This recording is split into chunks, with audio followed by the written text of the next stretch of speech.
इन दोनों को जो मिटा देता है वही महात्मा हो जाता है। इन दोनों को जो मिटा देता है वही भगवत प्राप्त हो जाता है। अध्यात्म इन दोनों को मिटाने के लिए है, राग द्वेष दोनों को। अंदर से देखिए, जब आप प्रयास करते हैं तब भगवत चिंतन में वृत्ति लगती है। नहीं छोड़ दें, दो ही जगह वो रहेगी, कोई अनुकूल विषय, कोई प्रतिकूल विषय, अनुकूल व्यक्ति, प्रतिकूल व्यक्ति, बस वही राग द्वेष का चिंतन, अच्छे बुरे, बस यही मिटाना हमारी साधना है। जब तक हमारे चिंतन का जो आधार है, चित्त के अधिष्ठात्र देवता भगवान वासुदेव हैं। वासुदेव अर्थात सर्वत्र विद्यमान परम तत्व। जब तक हमारा चिंतन एक एक वृत्ति के द्वारा प्रभु का नहीं होगा, तब तक अध्यात्म रस नहीं मिलेगा, अध्यात्म का जो आनंद है नहीं मिलेगा।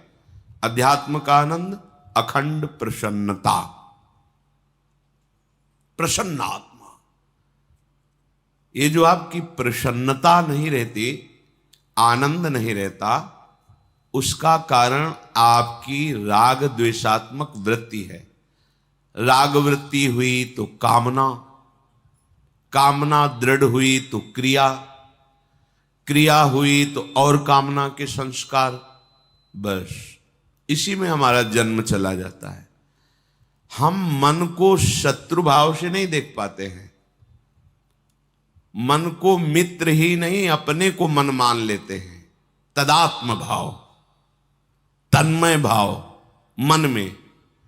अब मन ने अनुकूल माना तो मैंने अनुकूल माना, मन ने प्रतिकूल माना तो मैंने प्रतिकूल माना, मन ने अच्छा माना मान लिया, मन ने बुरा माना मैंने मान लिया। यह है संसारी पुरुष का लक्षण। साधक उपासक मन की मान्यता को शास्त्र में देखता है, ये शास्त्र सम्मत है कि नहीं, गुरु के वचनों से मिलाता है, अध्यात्म के सिद्धांतों से देखता है। यदि वो शास्त्र सम्मत, गुरु अनुकूल, इष्ट अनुकूल है तो उसकी बात मानता है, नहीं तो मन की बात बिल्कुल नहीं मानना चाहिए। अगर मन की बात मानते रहे तो ये इसी में फंसाते रहेगा। भगवान पे गुस्सा, गुरु पे गुस्सा, शास्त्र पे अश्रद्धा, ये सब लाएगा। आपको लगेगा कि परमार्थ में कोई आनंद ही नहीं, जबकि आनंद नहीं, आनंद समुद्र है जहां दुख का लेश नहीं है। तो हमारी आंतरिक सुधार वृत्ति चिंतन में होनी चाहिए। क्रियाओं में तो आप घेरे के अंदर हैं, समाज का भय है, कहीं ना कहीं कानून का भय है, प्रभु का भय है, कई तरह के भयों से हम बचे हुए हैं। पर आंतरिक चिंतन में तो कोई भय नहीं ना, न समाज का भय, न कानून का भय, न भगवान का भय। कोई गलत तो कर नहीं रहा हूं, उपासक ऐसा सोचता है। पर अंदर ही अंदर जो विषय चिंतन हो रहा है, विषयान ध्यायतश्चित्तम विषयेषु विसज्जते माम नुस्मरतश्चित्तम मय्येव प्रविलीयते। श्री भगवान के वचन है। जो उपासक विषय चिंतन करता रहता है, 5 ज्ञानेंद्रियां हैं, 5 कर्मेंद्रियां हैं, 5 ज्ञानेंद्रियों के द्वारा विषय चिंतन होता है और कर्मेंद्रियों के द्वारा क्रियाएं होती हैं। रूप चिंतन, स्वाद का चिंतन, स्पर्श सुख का चिंतन, घ्राणेन्द्रिय का चिंतन। घ्राणेन्द्रिय सौरभ से संबंध रखती है। हम इन्हीं इंद्रियों के चिंतन में अगर भोग सामग्रियों पर विचरते रहे, चाहे वो देह हो, चाहे वस्तु हो, चाहे स्थान हो, चाहे व्यक्ति हो, तो परमार्थ किसे कहते हैं आप कैसे जान पाएंगे? बातें बनाना परमार्थ थोड़ी होता है। परमार्थ तो होता है मनोनिग्रह, इंद्रिय निग्रह। मन को समाहित करके आराध्य देव में लगा देना, चाहे नाम में, चाहे रूप में, चाहे लीला में, आराध्य देव में। अब इंद्रियां जिस विषय में विचरण करना चाहती छूट दे दी, मन जिस विषय में, तो फिर आप साधक किस बात के हैं? आपकी साधना क्या हो रही? विषयों का चिंतन विषय क्रिया से भी अधिक घातक उपासक को मानना चाहिए। विषय चिंतन में जहां मन जाने लगे डर जाओ, क्योंकि रजोगुण इतना भयानक है कि कहीं कहीं तमोगुण से भी ज्यादा यह भयानक स्थिति पैदा कर देता है। तमोगुण में प्रधानता, निद्रा, आलस्य, सत्कर्म में प्रमाद, मूढ़ता, ये। लेकिन रजोगुण में भोगात्मक क्रियाएं और उनका विरोध होने पर भयंकर क्रोध, हिंसा आदि तमोगुण से भी बड़ा ये मन को मलिन करने वाला रजोगुण है। ध्यायतो विषयान पुंसा संगस्तेषुपजायते, संगात संजायते कामः, कामात् क्रोधो भिजायते, क्रोधात् भवति सम्मोहा, सम्मोहात् स्मृति विभ्रमा, स्मृति भ्रंशात् बुद्धिनाशो, बुद्धिनाशात् प्रणश्यति। सर्वनाश किससे हो गया? ध्यायतो विषयान पुंसा, विषयों का चिंतन करने से सर्वनाश हो गया। क्या आप कभी ऐसा हृदय में डरे हैं विषय चिंतन होने पर? नहीं, बहे चले जा रहे हैं जहां मन लिए जा रहा है। ये मन बंदर की तरह छलांग लगाता है, इस शाखा से उस शाखा, शाखा प्रशाखा, ऐसे घूमता रहता है, इस विषय से उस विषय, इस व्यक्ति से बेमतलब व्यर्थ में हमारा बड़ा कीमती समय ये व्यर्थ में नष्ट करता है। साधक, उपासक इसी को सार्थक करता है। बार बार विषय, व्यक्ति, वस्तु, स्थान से हटाकर प्रभु के नाम रूप लीला धाम में लगाता है। यदि आप ये शिथिलता रखेंगे कि जो चिंतन हो रहा है होने दीजिए, तो आप देख लीजिए संगास्तेषुपजायते, जब विषय चिंतन करेंगे तो उस विषय के संग की आकांक्षा, कामना प्रबल हो जाएगी। जो विषय, कोई भी भोग क्रिया पहले चिंतन में होती है, बाद में क्रिया में आती है। चिंतन में संभाल लिया तो संभल गया, चिंतन बिगड़ गया तो अब फिर क्रिया से जो परिणाम होता है वो हो जाएगा अंतःकरण मलिन होना, दुर्वासनाओं का राज्य हो जाएगा। हमें चिंतन पर विशेष जोर देना है। जहां चिंतन विषयों का हुआ तो निश्चित उसकी संग की इतनी व्याकुलता होती है, और उस व्याकुलता में अनुकूलता मिली तो बहुत सी कामनाएं और जागृत हो जाएंगी। प्रतिकूलता मिली तो क्रोध जागृत हो जाएगा। वो भगवान पे क्रोध करेगा, गुरु पे क्रोध करेगा, अवहेलना, नास्तिकता आने लगेगी, भगवद स्मृति नष्ट हो जाएगी, बुद्धि निर्णय करने लायक नहीं रह जाएगी। बुद्धि का नाश सर्वनाश, बुद्धिनाशात् प्रणश्यति, उसका नाश हो गया। हम विषय चिंतन क्यों करते हैं? सुख के लिए, आनंद के लिए, प्रसन्नता के लिए। क्या किसी को आज तक सुख, आनंद, प्रसन्नता मिल पाई है? मिल पाएगी? मिल रही है? नहीं। क्यों? क्योंकि इसमें सुख है ही नहीं। श्री भगवान कह रहे हैं, ये ही संस्पर्शजा भोगा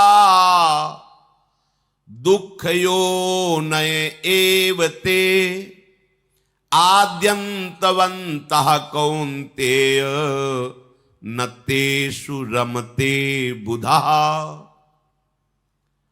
ये इंद्रियों के साथ जो मन विषय भोगों में सुख, आनंद, प्रसन्नता ढूंढने के लिए जाता है, चिंतन करना, भोग क्रिया करना, तो भगवान कह रहे हैं भोगा दुख योनय एव ते, ये जितने भी इंद्रियों के भोग है ये दुख प्रकट करने वाले हैं।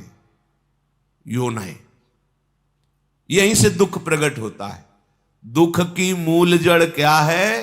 भोगों का चिंतन और भोगों को भोगना। हम किस लिए भोग रहे हैं? सुख, आनंद, प्रसन्नता। और भगवान क्या कह रहे हैं? कह रहे हैं जितने भी इंद्रिय मन के द्वारा भोगे जाने वाले भोग हैं वो सब दुख योनयः, ये दुख प्रकट करने वाले हैं। दुखों की मूल जड़ भोगों का भाव, उनका चिंतन करना, उनकी क्रिया, उनमें सुख भाव। आद्यंतवंतः कौन्तेय न तेषु रमते बुधा, ये जितने भी भोग हैं ये आद्यंत वाले हैं, इनकी सत्ता नहीं है, ये असत है, परिवर्तनशील है। अब कोई बुद्धिमान कैसे भोगेगा इनको? तो जो बुद्धिमान है, जो साधक हैं, जो उपासक हैं, वो भोग क्रिया की तो बात जाने दो, वो भोग चिंतन ही त्यागते हैं। भोग चिंतन छूटा, आप अध्यात्म की चढ़ाई पर, ऐसी ऊंचाई पर पहुंच जाएंगे जहां काम क्रोध आप पर आक्रमण ही नहीं कर सकते। पर क्या होता है, बहुत समय निकल जाता है। ये भ्रमण के समय अनुभव किया है, जब बहुत मिलन होता है संतों से तो दो प्रकार का अनुभव होता है। एक सत्य मार्ग में दृढ़ता पूर्वक चलने वाले और एक सत्य मार्ग में शिथिलता पूर्वक चलने वाले। बात चेष्टा और मुखाकृति से ही पता चल जाता है कि साधक दृढ़ मार्ग का पथिक है या शिथिल। विषय चिंतन चलता रहता है, कभी भगवत चिंतन चल गया, हाँ कहीं कहीं भूल से विषय क्रियाएं भी होती रहती, तो अनुभूतियां नहीं होंगी, अध्यात्म की दिव्य अनुभूतियां नहीं होंगी। जो अंतःकरण में विषयों का तुम चिंतन करते हुए सुख का अनुभव करते हो, वही सुखाशक्ति तुम्हें भोगों में सुख का अनुभव करा रही। नहीं, भोगों में सुख नहीं है, पक्का नहीं है। किसी आदमी को कह दिया जाए कि आपको 24 घंटे के बाद फांसी की सजा दे दी जाएगी और विश्व के जितने सुंदर भोग हैं सब एक महल में रख दिए जाए, स्वतंत्र हो, भोगो खूब आनंद से, 24 घंटे बाद तुम्हें फांसी में लटका दिया जाएगा। अब उस आदमी को डायरी और पेन दे दो कि हर भोग का अनुभव लिखो, क्या सुख है, किंचन मात्र कहीं सुख नहीं है, वो यही लिखेगा। क्यों? क्योंकि उसका चिंतन नहीं बन पा रहा भोगों का।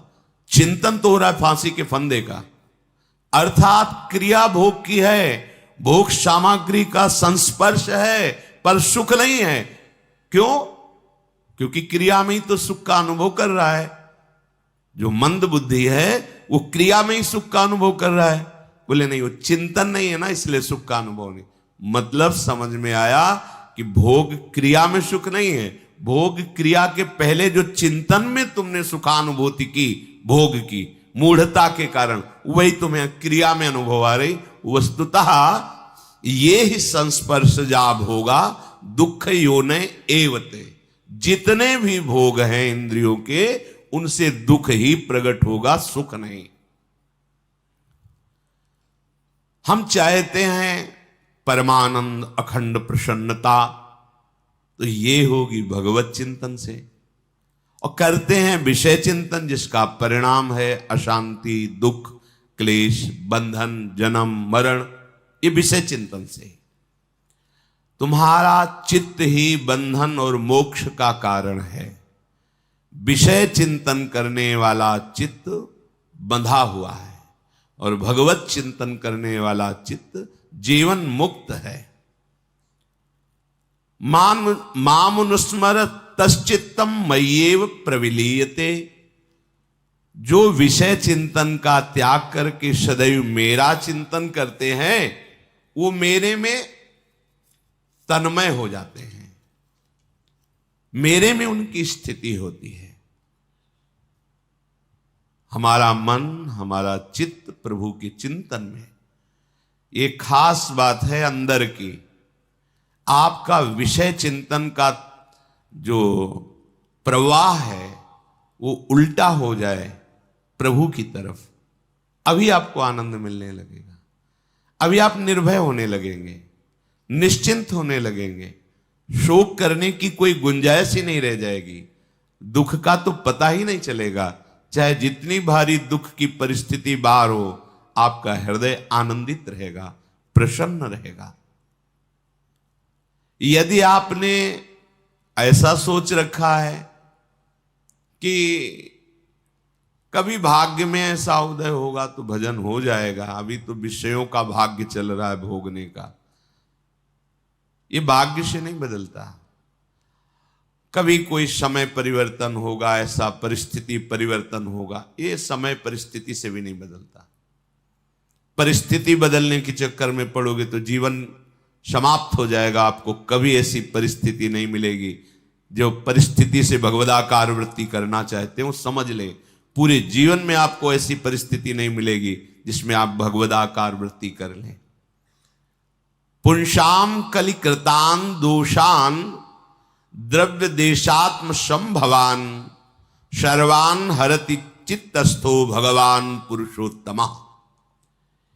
यथा हेम्नि स्थितो वह्निर दुर्वर्णम हंति धातुजम एवमात्मगतो विष्णुर योगिनाम शुभाशयम। कलयुग का ऐसा प्रभाव है कि कोई भी स्थान हो वहां वो अपना प्रभाव दिखाए।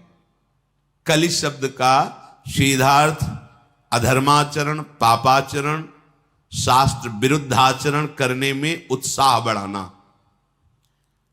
किसी स्थान में जाने से आपका भजन बढ़ जाएगा, भूल मिटाओ। अंतर्मुख होकर हृदय देश में विषय चिंतन त्यागने के लिए तुम उत्साहित रहो, बलवान बनो। यही भजन होता है। यहां बाहर कहीं स्थान, सब जगह जहां भी जाओगे वहां कलयुग अपना प्रभाव फैलाए हुए है। पुंसाम कलिकृतान दोषान द्रव्य देशात्म संभवान। कोई भी वस्तु, इसके खाने से भजन बढ़ेगा, भूल जाओ। उस व्यक्ति के पास जाने से भजन बढ़ेगा। सभी के अंतःकरण में, हरिवंश महाप्रभु जी कह रहे हैं, पाए जान जगत में सब जन कपटी कुटिल कलयुगी टंचु। तो इसलिए मेरी सो भैया कृष्ण गुण संचु। बस प्रभु के नाम रूप लीला गुण का गायन चिंतन, यही जिस स्थान पे जाओगे कलयुग का प्रभाव नहीं पड़ेगा। जिस व्यक्ति से मिलोगे कलयुग का प्रभाव नहीं पड़ेगा।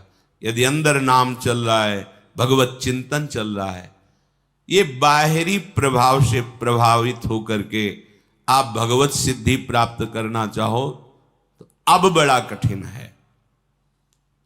सर्वान हरति चित्तस्थो भगवान पुरुषोत्तम।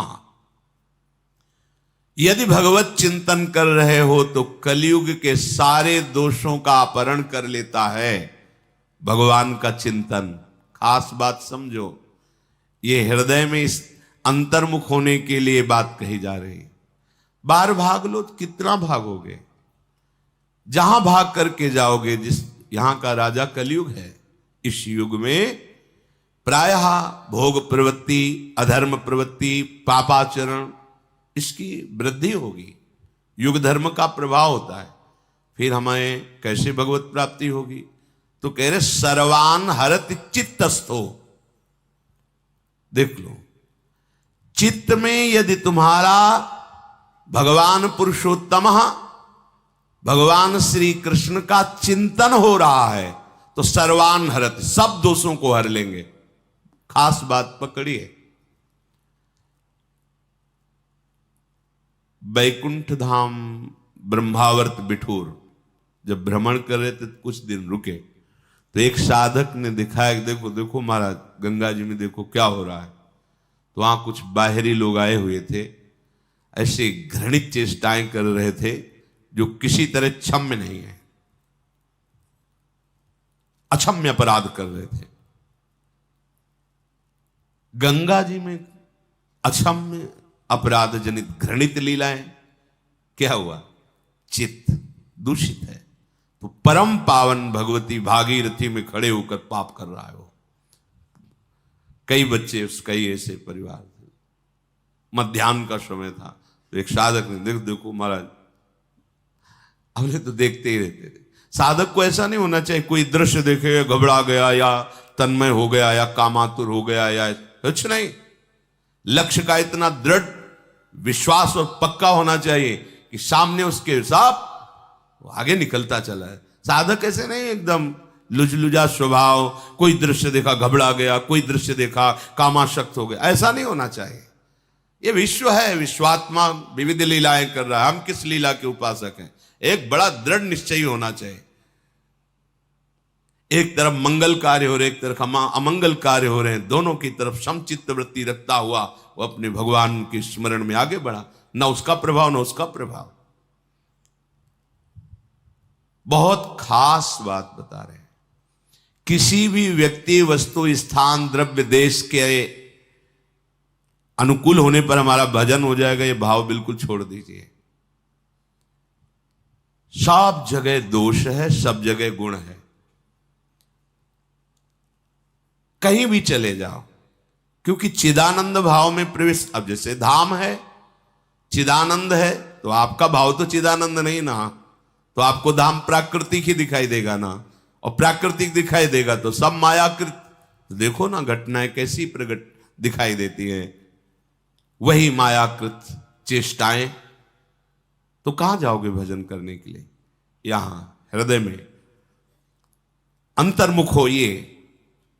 चित्तस्थो भगवान पुरुषोत्तम, खास बात पकड़िए, कहीं भी रहोगे। इसी बल से कहा जाता है कि अगर आपको भेजना हो तो नरक भी भेज दो, मुझे कोई परवाह नहीं। क्यों? चित्तस्थो भगवान पुरुषोत्तम, मेरे चित्त में भगवान श्री कृष्ण स्थित है, जहां चाहो तहां ले जाओ प्रभु। यत्र यत्र मम जन्म कर्म भी नारके परमे पदे थवा। क्यों? क्योंकि राधिका रति मंडली, जो प्रिया प्रीतम की प्रेम मंडली है, वो हमारे हृदय में बिलस रही। अब कहीं भी ले जाओ, हमारे लिए हर जगह निकुंज है।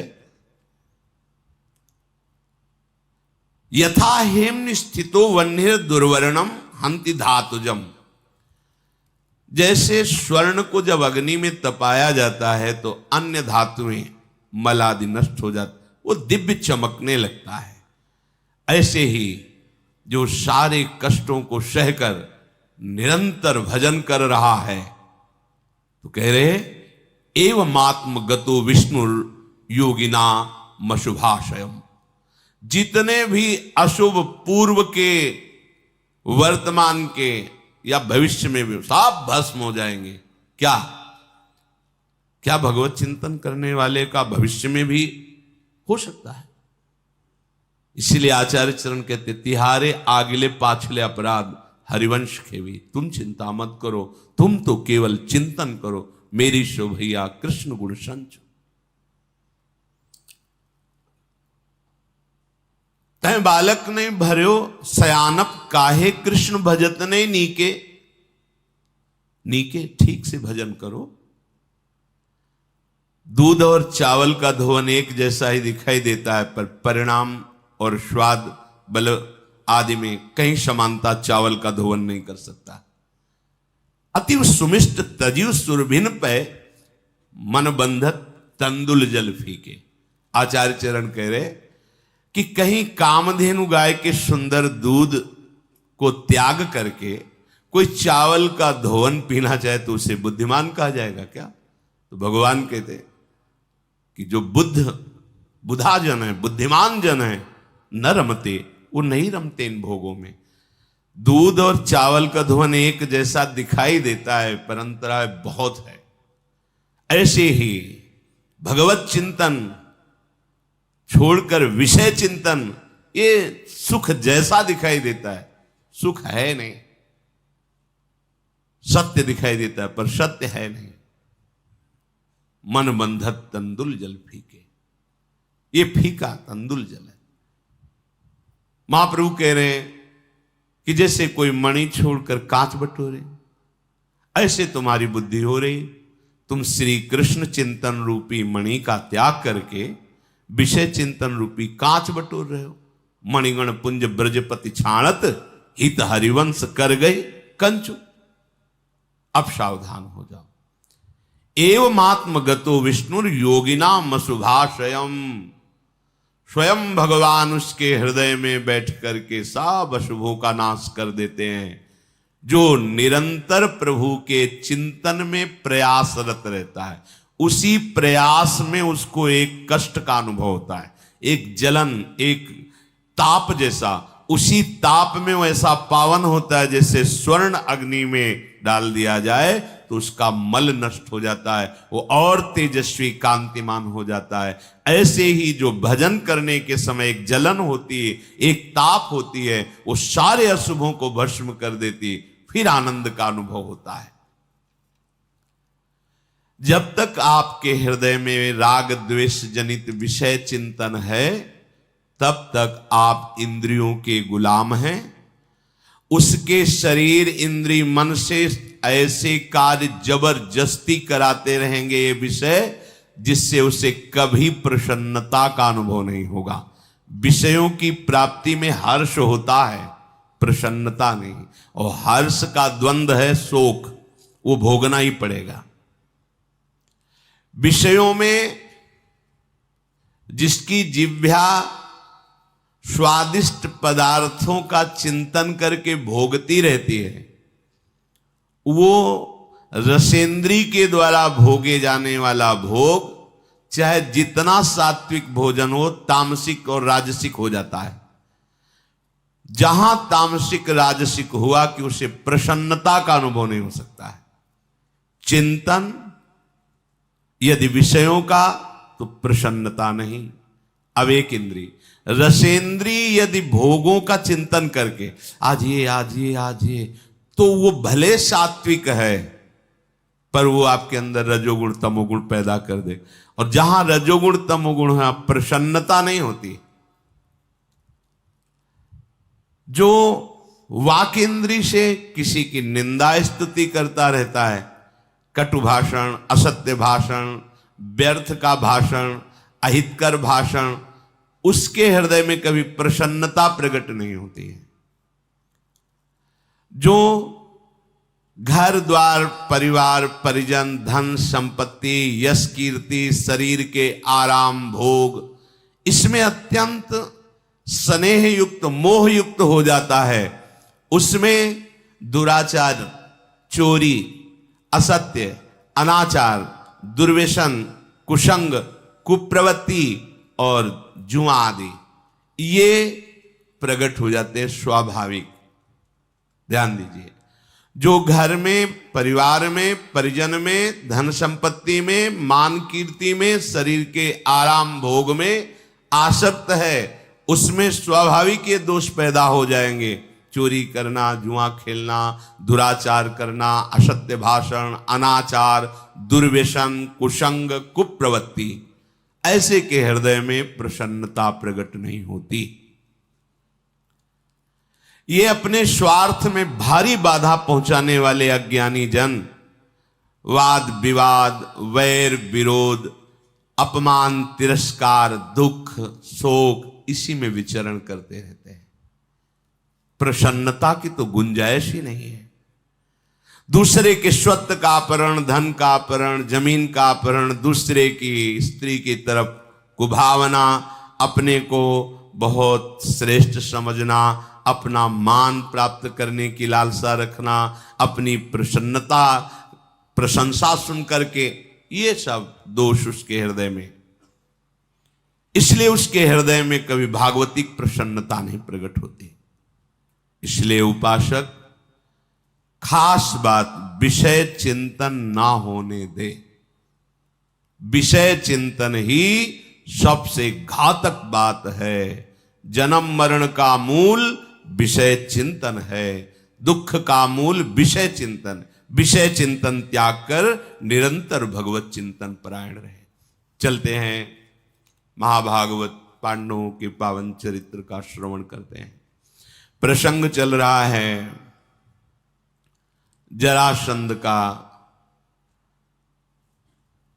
बल विक्रम देख करके भगवान श्री कृष्ण, अर्जुन, भीम युधिष्ठिर जी के समीप बैठे हुए हैं।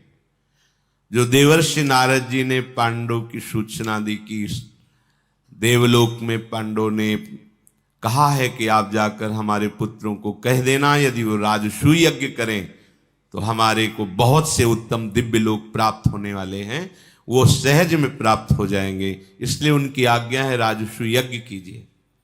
तो विचार जब प्रारंभ हुआ तो ये हुआ कि और राजाओं को जीतना सहज है, पर जरासंध को जीतना बड़ा कठिन है, क्योंकि उसने 20,000 राजाओं को भगवान रुद्रदेव के ऊपर बलि चढ़ाने के लिए बंद कर रखा है। 20,000 राजा, और वो किसी अस्त्र शस्त्र से मारा नहीं जा सकता, बहुत बलवान है। पूछा महाराज युधिष्ठिर ने क्यों नहीं मारा जा सकता, तो भगवान उसकी उत्पत्ति की बात बताते हैं।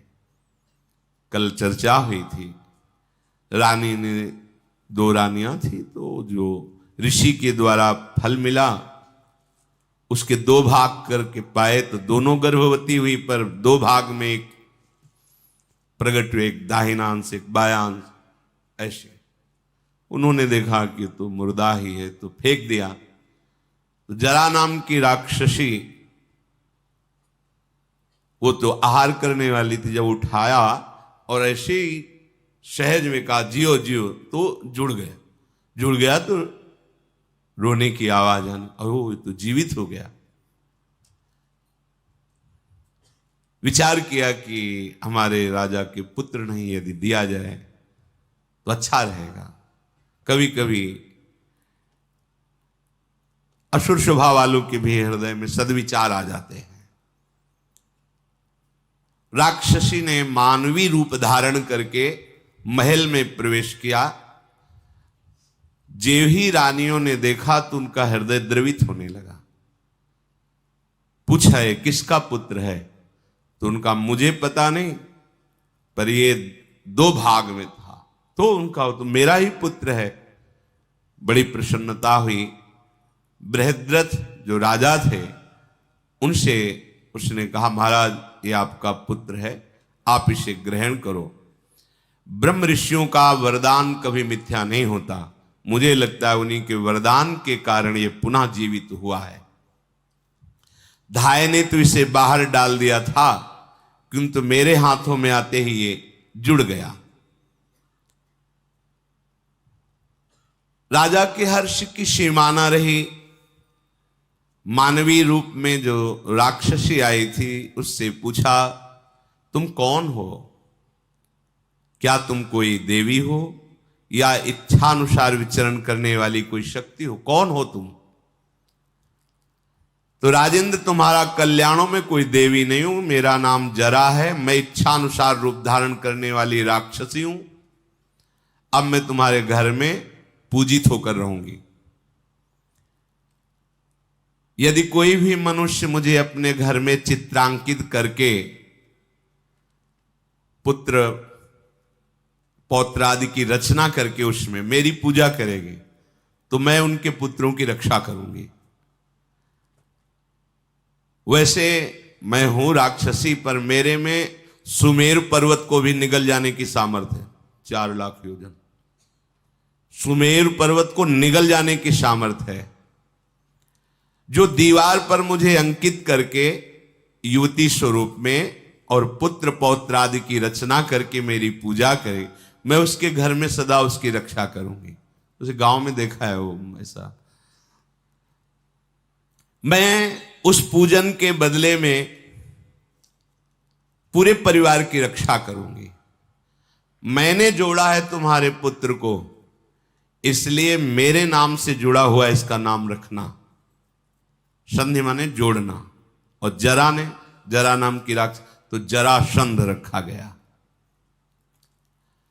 बालक का जात कर्म संस्कार किया गया और राजा ने जरा नाम की राक्षसी की पूजा की कि आपकी कृपा से हमारा आगे वंश चलेगा। बृहद्रथ ने बालक का नाम जरासंध रखा। मगधराज का वो तेजस्वी बालक माता पिता को आनंद प्रदान करते हुए विशाल आकार वाला, बाहुबल से संपन्न प्रज्वलित अग्नि की तरह बढ़ने लगा, क्योंकि ऋषि के आशीर्वाद से प्रकट हुआ था। महातपस्वी चंड कौशिक मुनि पुनः मगध देश आए।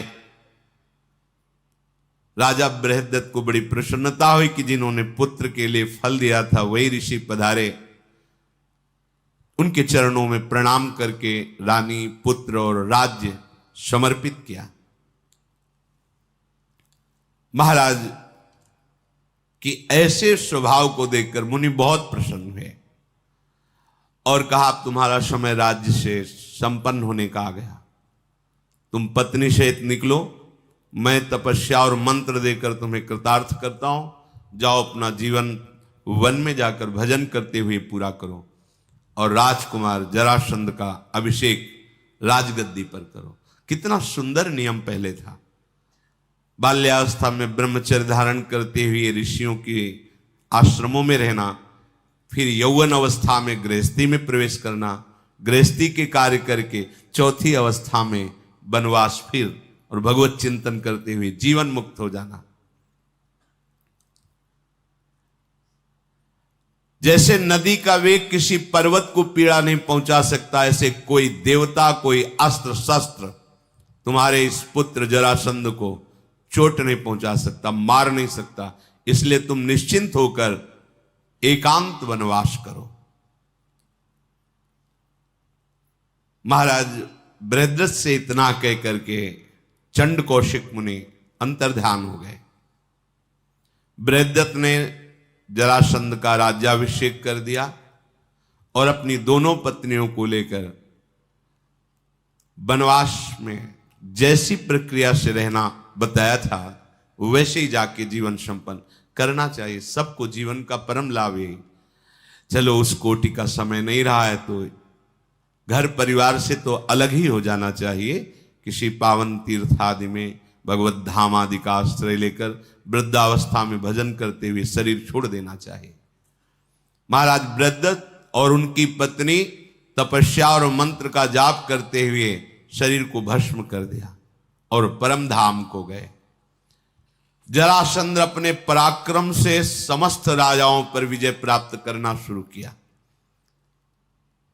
ये कंस इतना बलवान था कि इससे प्रसन्न होकर जरासंध ने अपनी दो पुत्रियों का ब्याह किया था।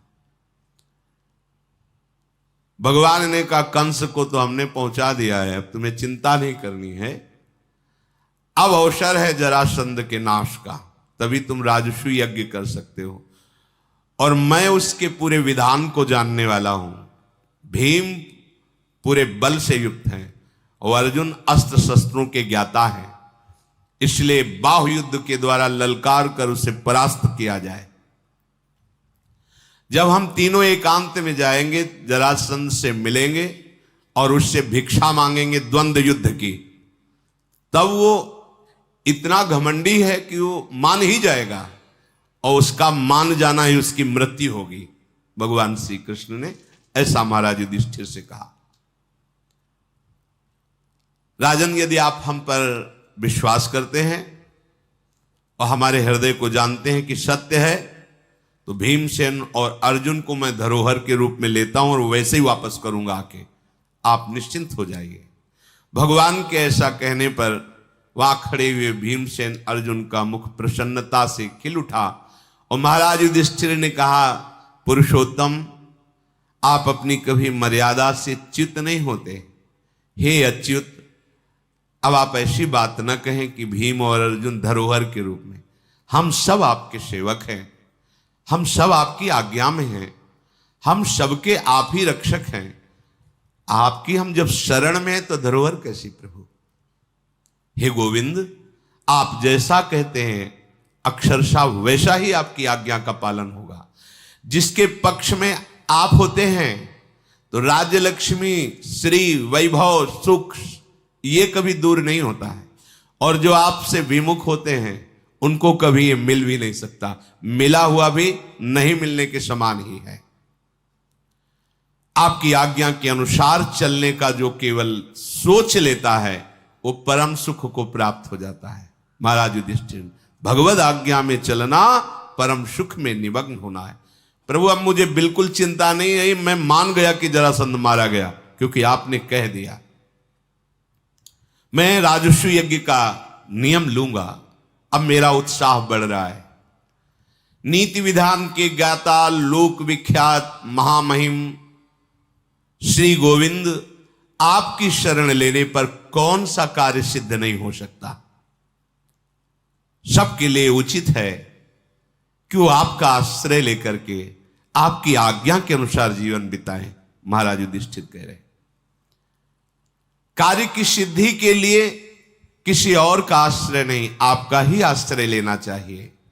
हे श्री कृष्ण, जो आपका अनुसरण करते हैं तो नीति, विजय, बल उसमें जागृत हो जाता है।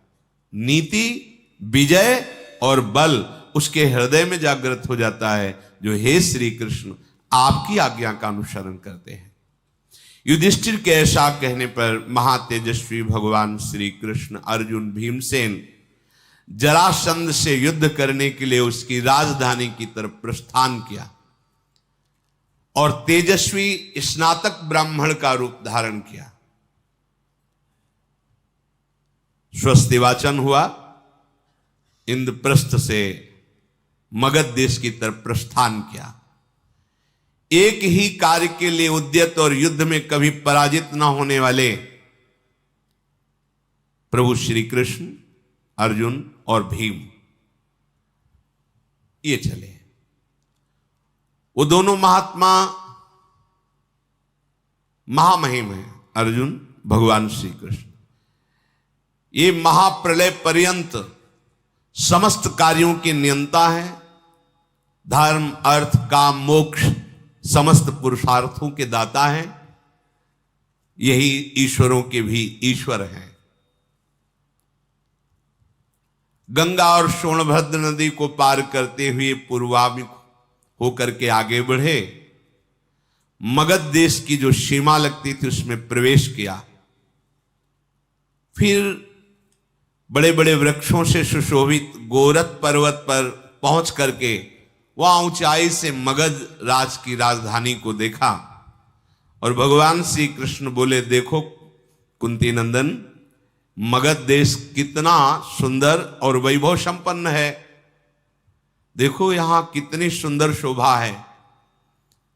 रोग और व्याधि यहां प्रवेश नहीं कर सकती। कोई भी महल ऐसा नहीं जो यहां रत्नों से ना बना हो। यहां अर्बुद नाम और शक्रवापी नाम के दो दिव्य नाग यहां राजधानी की रक्षा करते हैं जरासंध की।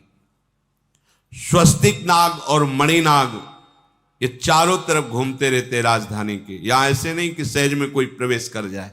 बड़ी सुरक्षित राजधानी है जरासंध की। चारों ओर से दुर्धर्ष वीरों के द्वारा सुरक्षित है। इसी से जरासंध बड़ा अभिमानी हो गया है। महातेजस्वी भगवान श्री कृष्ण, अर्जुन, भीमसेन मगध राजधानी में कैसे प्रवेश किया जाए विचार किया तो भगवान ने कहा, मुख्य द्वार से मित्र जाता है, शत्रु तो तोड़फोड़ मचा के जाता है, तभी अच्छा लगता है। चैत्यक नामक ऊंचे पर्वत पर उसके शिखर में सदैव पूजन बृहद्रथ परिवार जरासंध के जन करते रहते थे। मगध देश की प्रजा चैत्यक पर्वत की चोटी पर पूजन करके मानो ये पर्वत पूरे नगर की रक्षा करता है, ऐसा भाव करके।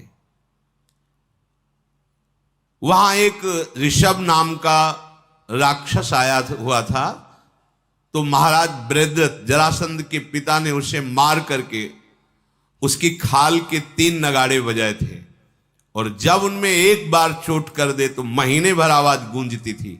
ऐसा वो बड़ा शुभ माना जाता था। भगवान ने भीम से कहा, पहले तीनों नगाड़ों को फोड़ दो। फोड़ दिया गया। और कहा अपनी भुजाओं की टक्कर से इस चोटी को गिराओ जो उसके कुल देवता की तरह पूज रही है। भीमसेन ने अपनी भुजाओं की टक्कर से परकोटे पर आक्रमण करके उसे गिरा दिया। अनेक आयुधों के द्वारा जो सैनिक जन सुरक्षा करते थे, अर्जुन के मार खा करके वो भाग करके नगर में घुस गए। विशाल शिखर को ढा करके मानो मगध देश की प्रतिष्ठा पर चोट की गई हो, और सुंदर सुंदर गंध पुष्प मालाएं धारण की भगवान ने। जब वहां प्रवेश किए तो फूल मालाओं के सुंदर बगीचे, तो सुंदर फूल माला धारण की, प्रसन्न मुद्रा में पर्वत से प्रवेश किया, मुख्य द्वार से नहीं। जैसे हिमालय की गुफा में रहने वाला सिंह शिकार ढूंढता हुआ घूमता, ऐसे वो राजभवन जिसमें जरासंध रहता है, ढूंढते हुए तीनों महाबलशाली आगे बढ़े। आगे देखा ब्राह्मणों की पंक्तियां लगी हुई हैं, भिक्षा कामना जो करेगा वो। जरासंध ब्राह्मण भक्त था, ऋषि भक्त था, जो मांगे उस समय उसका नियम था यदि प्राण भी मांगेंगे तो दे देंगे। तो तीन पंक्तियों को छोड़कर आगे पहुंचे। जरासंध उस समय ब्राह्मणों की कामना पूर्ण करने के लिए आया था। उसकी दृष्टि पड़ी कि इतना लोभी कौन हो सकता है जो पंक्ति छोड़कर आगे आ गया। फिर देखा विशाल भुजाएं और उनमें धनुष की प्रत्यंचा की रगड़। ऐसे ब्राह्मण तो हमने कभी नहीं देखे। जरासंध ने जब भीम को देखा, प्रभु श्री कृष्ण को देखा, अर्जुन को देखा, पर ब्राह्मण वेश में आए तो झुककर प्रणाम किया और उनका पूजन किया। आओ आओ, आपका स्वागत है, बड़े उतावले जान पड़ते हो, क्या चाहिए तुम्हें? जरासंध ने पूछा। भगवान ने अर्जुन भीमसेन से कहा मौन, तुम मत बोलना। बोले दो ब्राह्मण तो मौन हैं, बात हम ही को करनी है। तुम महाबुद्धिमान दिखाई देते हो, तुम ही बोलो क्या चाहिए। हम आधी रात को बताएंगे कि क्या चाहिए। यदि आप हमसे मिल सकते हो तो अभी सबको बांटो, और आधी रात के हम तुम्हें बताएंगे। अवश्य, ब्राह्मणों के लिए मेरे यहां कोई अदेय नहीं है, मैं अवश्य आधी रात में आपसे मिलूंगा। यज्ञशाला में ठहरिए जहां ऋषियों को ठहराया जाता है। ऐसा कह के राजभवन में सबको बांट करके चला गया। ठीक आधी रात के समय, वचन का बहुत पक्का था, जहां ब्राह्मण जन ठहरे हुए थे वहां गए। जरासंध आधी रात के समय जाकर के प्रणाम किया। हां, तुम तीनों को देखकर मुझे ऐसा लग नहीं रहा कि तुम ब्राह्मण हो। प्रणाम करने के बाद मुझे लग नहीं रहा कि तुम ब्राह्मण। अब कोई जरासंध बुद्धिमान रह जाएगा, ऐसा थोड़ी कि कोई मूड हो। जरासंध जब ऐसा बोला, तीनों खड़े हो गए, भगवान श्री कृष्ण, अर्जुन और भीम। और कहा महाराज महाराज, आपका कल्याण हो, कल्याण हो, जैसे ब्राह्मण लोग कहते हैं। भगवान श्री कृष्ण, हाँ हाँ हम समझ रहे हैं, तीनों की किसी भी तरह से कोई एक लक्षण भी नहीं दिखाई दे रहा कि तुम ब्रह्म ऋषि हो, ब्राह्मण हो। मांगने क्या आए हो इस रूप में, क्या चाहते हो? बैठ जाओ, घबराओ मत। जरासंध ने ऐसा, बैठ गए। उसने कहा पहली बात समझ लो, मेरे यहां जो मांगने आता उसके लिए अदेय नहीं है। मैं सत्य प्रतिज्ञ हूं, जो प्रतिज्ञा करता हूं ऐसा ही पालन करता हूं। विपरीत आचरण आप में दिखाई दे रहे हैं, भेष कुछ और है, उद्देश्य कुछ और नजर आ रहा है। मेरे में विपरीत आचरण नहीं मिलेगा। बताओ, ये स्नातक वेश धारण करके हमारे पास क्या निमित्त बना के आए हो? क्यों? क्योंकि तुम्हारे में सुगंधित माला पहने हुए हो, ऐसे अच्छे वस्त्र पहने हुए हो जैसे ब्राह्मण नहीं पहनते। तुम्हारे चलने का ढंग ऐसा है कि जो राजाओं जैसा है। तुम्हारे बोलने का ढंग ऐसा है जिसमें अभिमान झलक रहा है, गर्व झलक रहा है। ये सब लक्षण ब्राह्मण के नहीं होते। तुम्हारी भुजाओं में चिन्ह दिखाई दे रहे, धनुष की प्रत्यंचा के। मैं निश्चित कह सकता हूं कि आप लोग क्षत्रिय हैं, पर मेरे डर से ब्राह्मण बन के आए तो बोलो क्या चाहिए। जरासंध ने ऐसा कहा। रंगीन कपड़े पहने, रंग बिरंगे माला पहने, चंदन लगाए, ऐसी शोभा आपको नहीं देती। चैत्र पर्वत के पूज्य शिखर को तोड़कर मेरा अपराध करके भय नहीं धारण कर रहे तुम। कौन हो तुम? प्रायः ब्राह्मणों में तो वाणी की पटुता होती है, लेकिन तुम्हारी भुजाओं की बलवृत्ति देख रहा हूं। मेरे यहां उपस्थित हुए हो, मेरी पूजा जो हमने ब्राह्मणों को दी वो तुम्हारी पूजा की प्रयोजन बोलो। जरासंध के ऐसा बोलने पर प्रभु ने अर्जुन और भीम को कहा तुम चुप रहना, कहीं बात बिगड़ न जाए। भगवान श्री कृष्ण ने कहा हां हां तुम जैसा बोल रहे हो बिल्कुल ठीक वैसा ही है। तुमको इससे क्या मतलब कि हम ब्राह्मण हैं कि क्षत्रिय हैं कि वैश्य हैं? अरे पुष्प धारण करना तो स्त्रीवानों का लक्षण है। हम लोग पुष्पमाला धारण की तो कोई दोष थोड़ी धारण की, उसके अधिकारी हैं। और देखो तुमने जो पहचान की, पक्की पहचान की, हम क्षत्रिय हैं, हमारा बल भुजाओं में होता है। बृहदत्त नंदन हम भिक्षा मांगने आए हैं, कोई रत्नों की नहीं, अन्न की नहीं, तुम्हारे प्राणों की। हमसे द्वंद्व युद्ध करो, तीनों में से किसी एक से। शत्रु के यहां जब जाया जाता है तो दरवाजे से नहीं जाया जाता, ये धर्म कहता है। इसलिए हमने तोड़ फोड़ करके तुम्हारे यहां प्रवेश किया। जब मित्र जाता है तो धर्मतः दरवाजे मुख्य द्वार से जाता है। हम तुम्हारे मित्र नहीं है, शत्रु हैं। और शत्रु पूजा ग्रहण नहीं करता, इसलिए मैंने तुम्हारी कोई भी पूजा ग्रहण नहीं की। इसीलिए आधी रात को कहा कि सब ब्राह्मणों से अलग मैं तुमसे मिलूंगा। जरासंध बोला अच्छा तो तुम वैर भावना से आए हो, पर मुझे एक बात बताओ, मुझे ऐसा याद भी नहीं आ रहा कि हम कभी तुम तीनों का अपराध कोई किया हो, तो हमसे वैर क्यों करते हो? जब मैंने अपराध ही नहीं किया तो तुम मुझे शत्रु मानकर ललकार क्यों रहे हो? मैं सदैव अपनी इंद्रियों को वश में रखता हूं, स्वधर्म आचरण में कभी त्रुटि नहीं होने देता, तो आप लोग मुझे अपराधी कैसे साबित कर सकते हैं? भगवान श्री कृष्ण ने कहा कि राजा का धर्म होता है संपूर्ण पृथ्वी को सुखपूर्वक जीने की इच्छा से जो है उनको सुविधा देना। तुमने ऐसा कार्य किया, 20,000 राजाओं को बलि देने के लिए बंदी बना लिया। क्या बलि देने का ऐसा प्रयोजन कहीं है? अरे एक राजा दूसरे राजा की युद्ध में हत्या कर सकता है, पर कैद करके उन्हें रुद्र देवता के आगे बलि चढ़ाने का विधान कहीं नहीं है। बृहदत्त कुमार तुम्हारे द्वारा बहुत बड़ा पाप अपराध हुआ है। हम धर्म की रक्षा करने वाले हैं, इसलिए हम तुम्हारा वध करेंगे। तुम्हारी बुद्धि मारी गई है। जहां बलि के नाम पर तुम राजाओं की बलि देना चाहते हो, तुम अपने ही भाई बंधुओं के हत्यारे हो। तुम्हारा वध करना मेरे लिए बहुत उचित हो गया है। तुम मान बैठे हो कि तुम जगत के स्वामी हो।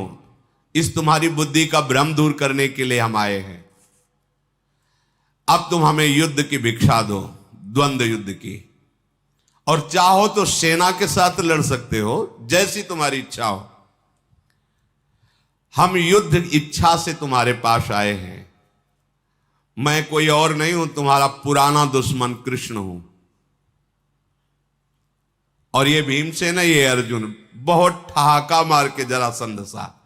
अच्छा 17 बार जिसको हमने युद्ध में बार बार जार करके 23 अक्षौणी सेना से ललकारा, वो तो वासुदेव है। तेरी तो बात ही नहीं, लड़ना तो तेरे से है ही नहीं। अर्जुन कोई वीर है हमारे सामने? हाँ, ये भीम है। यदि ये परलोक में स्वर्ग जाने का इच्छा रखता है तो ये हमसे युद्ध कर सकता है। दिया, तुमसे तो लड़ेंगे नहीं, तुम हमारे योग्य नहीं हो लड़ने के योग्य। भगवान बलराम जी ने कई बार इसको पकड़ करके, तो भगवान श्री कृष्ण रोक देते थे, नहीं नहीं नहीं, ब्रह्मा का वरदान है उसको, आप मत मारिए, आप मत मारिए, ब्रह्मा का वरदान झूठा हो जाएगा। तो बार बार छोड़ देते। और ये हमारा बहुत सहयोग कर रहा है, 30-30 अक्षौणी सेना ला रहा है, और वो ये समझ रहा था कि भयभीत होकर मुझे छोड़ देते हैं।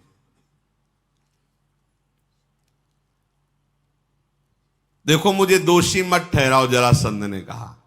बलपूर्वक जिस राजा को हरा दिया जाता है उसके साथ जैसा व्यवहार चाहे वैसा कर सकता है, ये उस जीते हुए राजा का धर्म है। तुम चाहो तो व्यूह रचना करके लड़ लो, और तुम चाहो तो अकेले अकेले लड़ लो, चाहो तो तीनों एक साथ लड़ लो, छूट है तुम्हारी। भयानक कर्म करने वाला जरासंध ब्राह्मणों को बुलाया और सहदेव को बुलाया, और सहदेव उसका पुत्र था, राज्याभिषेक कर दिया। हो सकता मैं मारा जाऊं, इसलिए राज्याभिषेक कर दिया।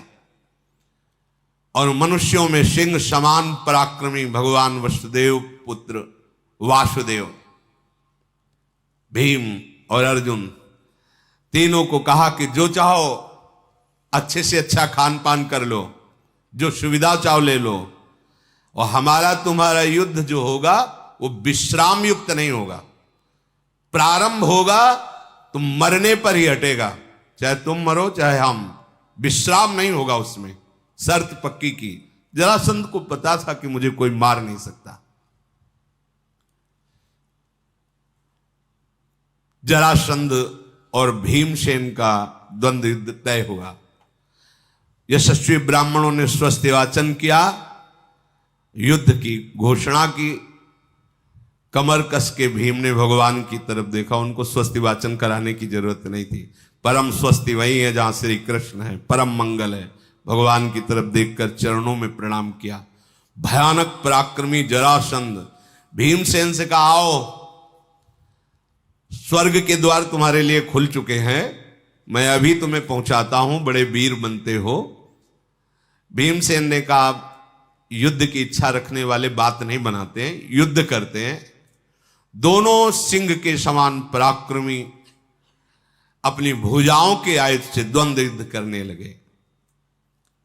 जरासंध ने पहले हाथ मिलाया और एक दूसरे के चरणों का अभिवादन किया, फिर ताल ठोक कर युद्ध प्रारंभ कर दिया। अब अंग से अंग भिड़ना, गुथना, एक दूसरे को पटकना, उनके थप्पड़ों की मार ऐसी लगती थी जैसे बिजली कड़क रही हो, एक दूसरे पर प्रहार।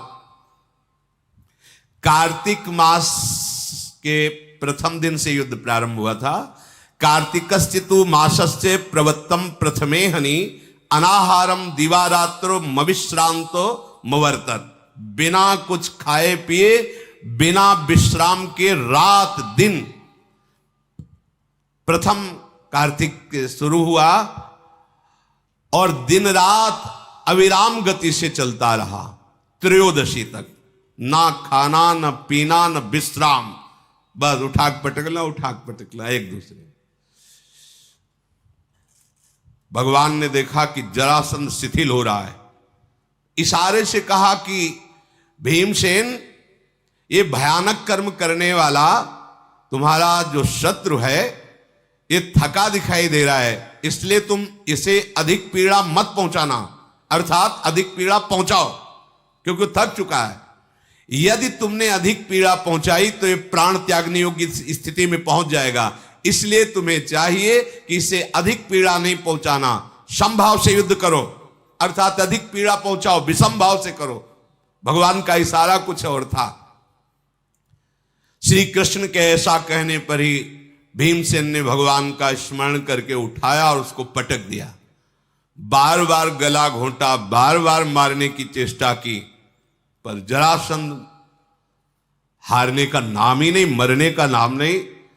अब भीमसेन ने भगवान की तरफ देखा कि ऐसे हम पूरे जीवन लगे रहेंगे तो भी नहीं मरेगा, ये कैसे मरेगा? गला दबा रहे, सब कुछ है, उसको फर्क ही नहीं पड़ रहा। तो भगवान श्री कृष्ण ने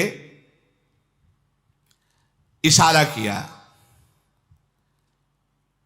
कि ये दैवी शक्ति से आशीष प्राप्त किए हुए है, ये सीधा साधा नहीं है कि ऐसे मर जाएगा मनुष्यों की तरह। ये खोटी बुद्धि वाला मारा तुम्हारे ही हाथ जाएगा। और एक नरकट बेत का उसको लिया, ऐसे चीर करके फेंक दिया। महाबली भीमसेन ने उसका लंगोट पकड़ करके उठा करके पटक दिया और पैर पे पैर रख करके उसको सीधा चीर दिया। और ऐसे ही मर सकता था। जब ऐसे ही फेंका वो फिर दोनों जुड़ करके युद्ध करे।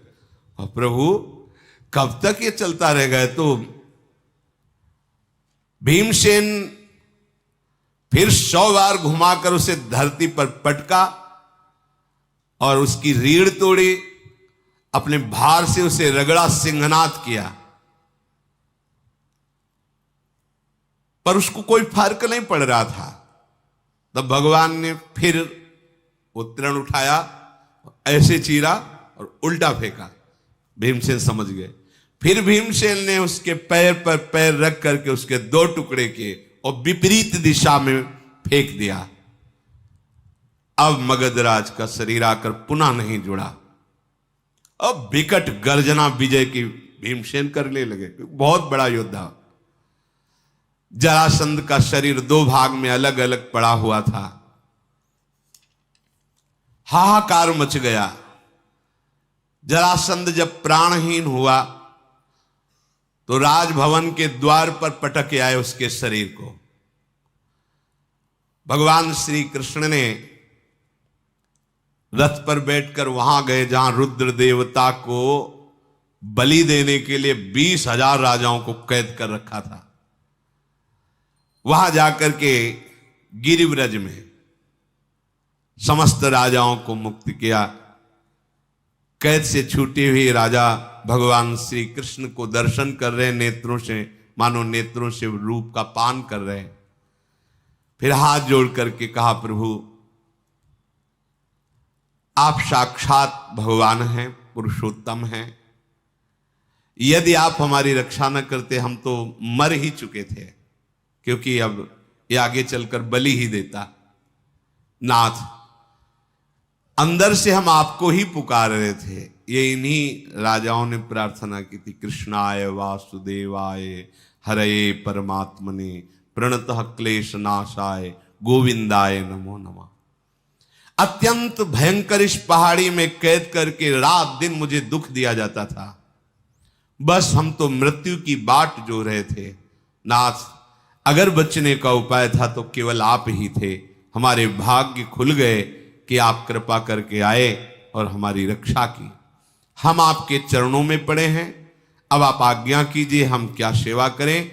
दुष्कर कार्य भी होगा तो हम सब राजा मिलकर के आपकी आज्ञा का पालन करेंगे। हे ऋषिकेश, अब तो हम निर्भय हो गए। भगवान ने कहा, एक ही आज्ञा है। महाराज युधिष्ठिर राजस्व यज्ञ करना चाहते हैं।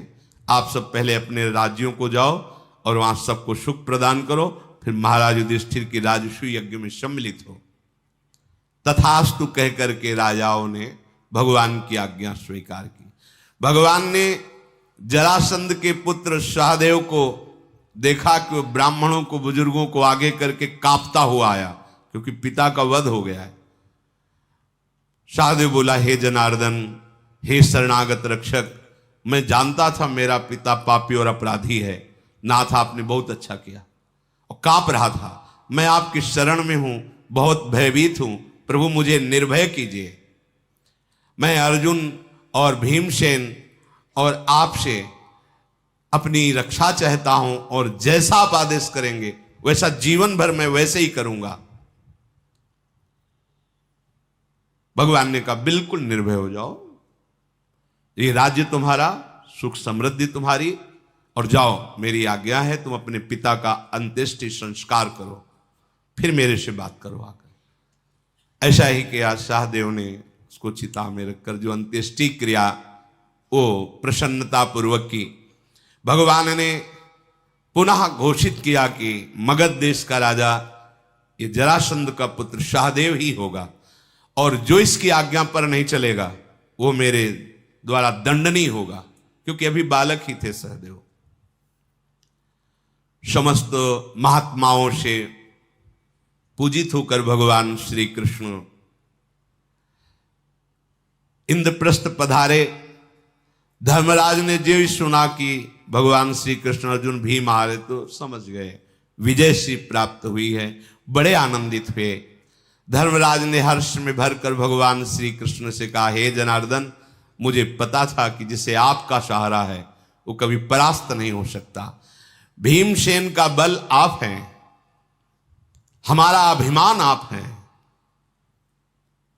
ये जरासंध मारा गया, पूरे विश्व को बड़ा सुख होगा प्रभु, निश्चिंत अब हम राजस्व यज्ञ कर पाएंगे।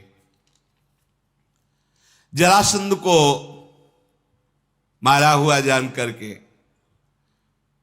प्रभु श्री कृष्ण, धर्मराज युधिष्ठिर, कुंती, द्रौपदी, सुभद्रा, भीमसेन, अर्जुन, नकुल, सहदेव, धौम्याचार्य और बड़े बड़े आचार्य, इन सब ने राजस्व यज्ञ का अनुष्ठान पक्का, उत्तम तिथि, मुहूर्त, नक्षत्र और विविध प्रकार की सुख सामग्रियों का संचय और पूरे विश्व पर विजय, ये सब निर्णय किया गया। इस तिथि को हो सकता है, इस नक्षत्र को हो सकता है, पर अभी एक कार्य बकाया है, पूरे विश्व पर विजय प्राप्त करनी चाहिए। अर्जुन जी ने कहा, उत्तर दिशा हमसे रही, जितने मित्र राजा हैं उनसे भेंट लेना और जितने शत्रु राजा हैं उनको परास्त करना। अर्जुन ने उत्तर दिशा में सब राजाओं पे विजय प्राप्त करके बहुत धन धान्य महाराज युधिष्ठिर जी को दिया के। भीमसेन ने पूर्व दिशा के राजाओं पर विजय प्राप्त की, सहदेव ने दक्षिण दिशा के राजाओं पर विजय प्राप्त की, नकुल ने पश्चिम दिशा के राजाओं पर विजय प्राप्त की। इसके बाद भगवान श्री कृष्ण ने द्वारिकापुरी से बहुत वैभव इंद्रप्रस्थ मंगाया। अब तो हर्षोल्लास आ गया, पहाड़ के पहाड़ लगे हुए थे रत्न, पूरे विश्व पर विजय प्राप्त की। महाराज युधिष्ठिर ने विधि पूर्वक ब्राह्मणों का स्वागत किया। धौम्याचार्य, द्वैपायन भगवान, व्यासदेव जी और सब पूरा परिवार बैठ करके भगवान श्री कृष्ण की तरफ देखकर युधिष्ठिर ने कहा, श्री कृष्ण, आपकी कृपा से, आपके बल से अब कोई भी पृथ्वी पर ऐसा राजा नहीं जो हमें भेंट ना दे। अर्थात सब अनुकूल हो गए, इतना धन, इतने पदार्थ हो गए हैं कि हम बहुत काल तक यज्ञ कर सकते हैं, और मैं सब धन वैभव प्रजा और ब्राह्मण ऋषियों की सेवा में लगाने के लिए ही एकत्रित किया है, अब आप आज्ञा कीजिए। तब भगवान श्री कृष्ण ने राजस्व यज्ञ के गुणों का विस्तार पूर्वक वर्णन करके कहा कि आप सम्राट पद के होने योग्य हैं, आप यज्ञ की दीक्षा लीजिए, हम सब लोग आपके सहयोग में हैं। ये बहुत बड़ी होती है, राजस्व यज्ञ कोई छोटा मोटा राजा नहीं कर सकता। युधिष्ठिर बोले, प्रभु मेरा संकल्प भी आप हैं, मेरी पूर्णता भी आप हैं। ये बहुत बढ़िया बात होती है। महाभागवतों के हृदय का संकल्प भी भगवत स्वरूप होता है, उसकी पूर्णता भी भगवान से ही होती है। मेरी सिद्धि भी आप हैं, मेरी साधना भी आप हैं, ये उत्तम बात। हे ऋषिकेश, जहां आप उपस्थित है वहां साधन सिद्धि सब आप ही होते हैं। भगवान श्री कृष्ण ने आज्ञा करी, राजस्व यज्ञ के लिए सामग्री जुटाई गई। पांडु कुमार योद्धाओं में श्रेष्ठ सहदेव को और मंत्रियों को भगवान ने आज्ञा की कि जितने भी ब्राह्मण आए हुए हैं उनके अनुसार जो जो सामग्री यज्ञ के लिए चाहिए आप सब वस्तुएं वैसे एकत्रित करें, धौम्याचार्य जी से जांच करा लें। इंद्रसेन, विशोक, अर्जुन का सारथी पुरु, ये मेरा प्रिय करने के लिए सुंदर सुंदर भोग सामग्री की व्यवस्था करेंगे, भोजन अन्न आदि की। जिसकी जो खाने की इच्छा है वही उसको दिया जाए। विभिन्न प्रकार के रस, मिष्ठान तैयार कराए जाएं। तो वहां जैसे लड्डू तो पहाड़ के पहाड़ बनाए गए थे, पूरा विश्व आएगा। युधिष्ठिर जी की बात श्री कृष्ण द्वैपायन जी से कि भगवान आपको पता है कि कौन ऋषि कितनी योग्यता धारण करता है, इसलिए आपको इस यज्ञ में प्रधान आचार्य और आचार्य रूप में किस ऋषि को कहां वरण करना है, ये कार्य आप करें।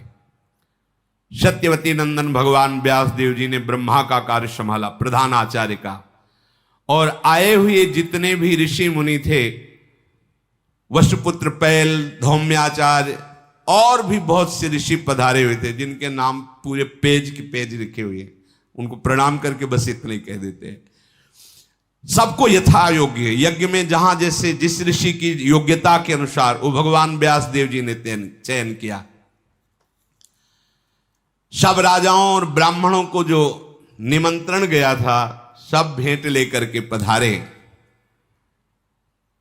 शीघ्रगामी दूत के द्वारा दूर दूर देश से ब्राह्मण, ब्रह्म ऋषि, राज ऋषि सबको बुलाया गया। महाराज युधिष्ठिर का निमंत्रण पाकर कोई भी ऐसा नहीं था जो पहुंचा ना हो, निमंत्रण गया और आया ना हो। और कोई भी ऐसा नहीं था जो बिना भेंट के आया हो, सब भेंट लाए हुए थे। महाराज युधिष्ठिर ने भीमसेन, द्रोणाचार्य, धृतराष्ट्र, विदुर, कृपाचार्य, दुर्योधन आदि को बुलाने के लिए भीमसेन को भेजा कि तुम जाओ, सबके हाथ जोड़कर पैर छूकर, बंदनीय है सब, यहां लाओ। नकुल और भीमसेन जाकर हस्तिनापुर में इन सबको प्रार्थना की। अब जब बुलाया जा रहा है तो दुर्योधन आदि को तो आना ही पड़ेगा, भले हृदय में जलन, जलन तो इतनी कि एसिडिटी की कोई दवा नहीं, इसे ईर्ष्या रूपी एसिडिटी, इतना जलन कि अब राजसूय यज्ञ करने जा रहे हैं, इतना वैभव। पांडु कुमार ने कुल हस्तिनापुर में जाकर के बताया कि जरासंध मारा गया, सब राजाओं पर विजय प्राप्त हुई, महाराज युधिष्ठिर राजसूय यज्ञ कर रहे हैं, आपको चरण छूकर निमंत्रण दिया है भीष्मादि को सब। तत्काल भीष्म जी, द्रोणाचार्य, कृपाचार्य, अश्वत्थामा ये तो प्रसन्न हुए, पर उदास होकर ही सही ये कौरव लोग भी तैयार हुए। धृतराष्ट्र जी को तो जैसा लग रहा होगा केवल भगवान ही जानते हैं कि वो चाहते थे हमारे पुत्रों की उन्नति हो, लेकिन ये तो खांडोप्रस्थ उजड़ा हुआ देश, वहां इंद्रप्रस्थ की रचना, इतना बड़ा राजसूय यज्ञ। उस यज्ञ में रण दुर्मद महापराक्रमी शिशुपाल भी आए हुए थे। बलराम जी, अनिरुद्ध जी, सारण, गद, प्रद्युम्न, शाम्ब, चारुदेश, उल्मुख, निषठ, ये सब वृष्णवंशी महारथी पधारे हुए थे। पांडु नंदन युधिष्ठिर के राजसूय महायज्ञ में सम्मिलित होने के लिए सब देशों के जब राजा उपस्थित हुए, विस्तार पूर्वक स्वस्ति वाचन प्रारंभ हुआ। मंत्र पाठ, स्तुति, घृत होम, तिल, साकल्य, आहुतियां ये सब प्रारंभ हुई, जो यज्ञ की प्रक्रिया भगवान व्यास देव जी के द्वारा। जिनको यज्ञ में आचार्यों पद पर निश्चित किया था, तो 10-10 हजार गौएं एक एक मतलब ब्रह्म ऋषि को, और मनोइच्छित रत्न और स्वर्ण मुद्राएं पहले ही भेंट में दी थी, यज्ञ के बाद में तो अलग से। अग्निदेव को महान तृप्ति, देवताओं को बड़ी प्रसन्नता हुई। भीष्म जी ने धर्मराज युधिष्ठिर से कहा कि देखो, राजसूय यज्ञ में कोई भी किसी भी तरह से असंतुष्ट ना होने पावे, ये प्रधान नियम होता है। सबका आदर सत्कार करो। युधिष्ठिर जी ने कहा कि आपकी आज्ञा का अक्षरशः पालन होगा। अब जब पूजा के प्रथम पूजा श्रेष्ठ सिंहासन पर किस ऋषि को विराजमान करके पूजा की जाए इस सभा में, तो भीष्म जी से पूछा गया, वयोवृद्ध थे। महाराज युधिष्ठिर ने हाथ जोड़कर कहा, हमने तो यथोचित सबका आदर किया, अब अग्र पूजा और श्रेष्ठ पूजा, सबसे श्रेष्ठ कौन इस सभा में है जिसकी की जाए, वो आप निश्चित कीजिए। जो सब में महान हो, सबसे श्रेष्ठ हो, विद्या, बुद्धि, बल, तेज में, तो राजसूय यज्ञ में उसकी अग्र पूजा का। पितामह ने थोड़ी देर मौन और शांत रहकर कहा, महापराक्रमी भगवान श्री कृष्ण ही सबसे अग्र पूजा के अधिकारी हैं। ये परम पूजनीय हैं। कुंती नंदन युधिष्ठिर, ये भगवान श्री कृष्ण बल में, तेज में, विद्या में, सब में भगवान व्यासदेव जी से भी बढ़ चढ़ करके हैं। जितने भी ऋषि मुनि यहां पधारे हैं सबसे बढ़कर, जैसे सूर्य का उदय होते अंधकार नष्ट हो जाता है, ऐसे ही ये जिस सभा में होते हैं वहां प्रकाश ही होता है, आनंद ही होता है। श्री कृष्ण से बढ़कर अग्र पूजा का अधिकारी और कौन हो सकता है। इसलिए हम आज्ञा करते हैं उच्च आसन पर भगवान श्री कृष्ण को विराजमान करके इनकी विधि पूर्वक अग्र पूजा की जाए। सबने ब्रह्म ऋषियों ने एक शब्द में जय हो ऐसा ही होना चाहिए। शिशुपाल वहां बैठा था, उसने कहा अरे भीष्म तुम्हारी बुद्धि खराब हो गई। वो जो बोल रहा है भगवान की शक्ति से संपन्न भगवत पार्षद है, वो तो उसने द्वेष की लीला ली है, ऐसा कटु बोलता है। शिशुपाल बोला बूढ़े हो गए हो, तुम्हारी बुद्धि काम नहीं कर रही। वो तो बहुत कड़ुआ बोला इसको अग्र पूजा का, अरे ये विपरीत आचरण तुम्हारी बुद्धि में कैसे आ गया भीष्म। तुम स्वार्थवश होकर कृष्ण का पूजन कर रहे हो। ये पांडव तो अभी बालक हैं। हम तो समझते थे महाराज युधिष्ठिर धर्मात्मा है, पोल खुल गई। वो तो एकदम विपरीत। हे गंगानंदन भीष्म, अरे इनकी तो स्मरण शक्ति जवाब दे गई, बुद्धि खराब हो गई इनकी, बूढ़े हो गए, इनकी क्या सलाह। कोई धर्मात्मा पुरुष भला मुंह देखी बात करेगा। अरे इतने बड़े बड़े महात्मा आए हैं विश्व के, वो कोई अग्र पूजा के अधिकारी नहीं है, ये अधिकारी है। भगवान श्री कृष्ण हंस रहे हैं। उच्च सिंहासन पर बैठे हुए अग्र पूजा हुई, हंस रहे। और कड़ुआ बोलने की हद, ये ऋत्वज है, आचार्य है, ये ऋषि है, चक्रवर्ती सम्राट है क्या ये। शिशुपाल है क्या ये। हमें बस इतना जब समझ में आया कि तुम लोग स्वार्थी हो, तुम्हारे काम में सहयोग देता है, इसलिए अग्र पूजा कर दी। तो राजस्व यज्ञ में स्वार्थ की पूजा नहीं होती। बहुत कड़वे कड़वे बोल रहा है, मतलब ऐसा। अब उसकी विपरीत भावना है तो वो शिशुपाल ने रण छोड़ के भाग गया था मेरे मित्र जरासंध से युद्ध करने के लिए। नाम भी है भगवान का रण छोड़। भगवान मुस्कुरा रहे शांत भाव से।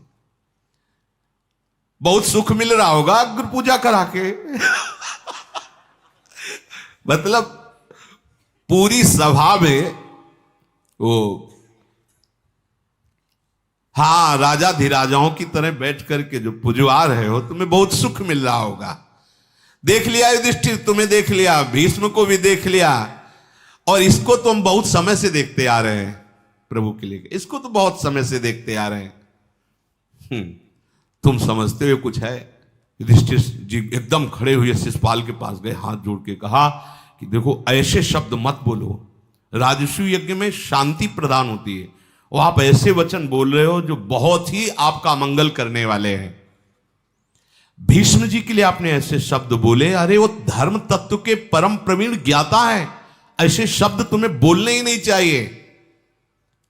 देखो यहां भरी सभा में बड़े बड़े ऋषियों ने स्वीकार किया है कि श्री कृष्ण अग्र पूजा के अधिकारी हैं। चेदिराज श्री कृष्ण के यथार्थ स्वरूप को भीष्म जैसे महापुरुष ही जानते हैं, तुम्हें ऐसे शब्द नहीं बोलने चाहिए। भीष्म जी ने कहा भगवान श्री कृष्ण संपूर्ण जगत में सबसे बढ़कर के हैं। सब ऋषि मुनि महात्मा ब्रह्म जो भी हैं सब इन्हीं के चरणों की उपासना करते हैं। ये अग्र पूजा के अधिकारी नहीं, ये अनुनय विनय के अधिकारी नहीं, तो कौन है। युधिष्ठिर मत समझाओ इसको, ये समझ नहीं पाएगा। अरे योद्धाओं की भुजाओं में जो बल होता है इन्हीं से आता है। भीष्म जी कह रहे हैं प्रभु से ही आता है।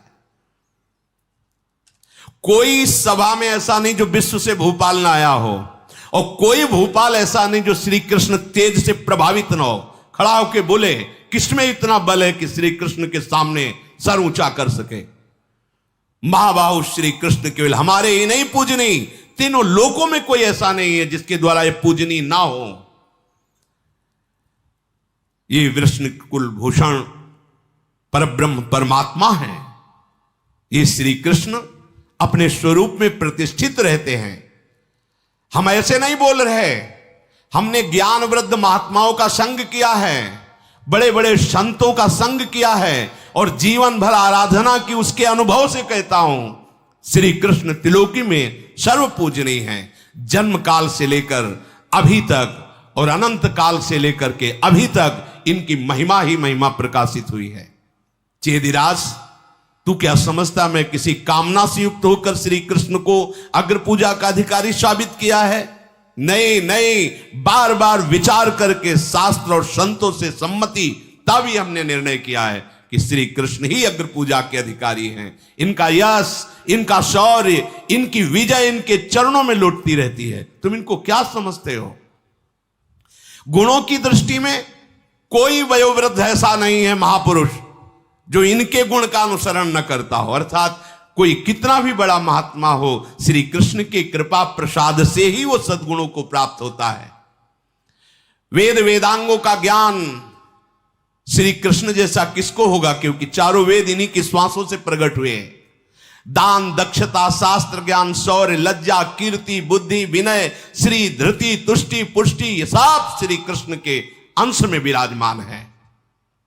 ये अर्घ पाने योग्य नहीं, अग्र पूजा के योग्य नहीं। तेरी जबान नहीं गलित हो गई ऐसा बोलने पर भीष्म जी ने? अरे ऋत्वज हैं, गुरु हैं, आचार्य हैं, स्नातक हैं, महाराजा हैं, मित्र हैं, प्राण हैं, जीवन हैं श्री कृष्ण। भीष्म जी कह रहे श्री कृष्ण संपूर्ण जगत की उत्पत्ति है, चराचर जगत के पालनहारे हैं, चराचर जगत को लय करने वाले हैं। ये ही अव्यक्त प्रकृति सनातन करता, संपूर्ण भूतों के स्वामी भगवान अच्युत श्री कृष्ण से बढ़कर कौन हो सकता है? महातत्व अहंकार मन सहित 11 इंद्रिया, आकाश, वायु, तेज, जल, पृथ्वी, जरायु, अंडज, स्वेदज, उद्भिद, ये सब प्राणी इन्हीं के अंश से प्रकट हुए हैं। तुझे क्या बताऊं, तेरी समझ ठीक नहीं है। चंद्रमा, सूर्य, नक्षत्र, ग्रह, दिशा विदिशा, अग्निहोत्र, गायत्री, राजा, नदी, समुद्र, नक्षत्र, तेजोमय पदार्थ, पर्वतों में मेरु, पक्षियों में गरुण, देवलोक में इंद्र, सब इन्हीं के अंश से प्रकट है। तू क्या समझता है? जब भीष्म जी ऐसा समझाने लगे,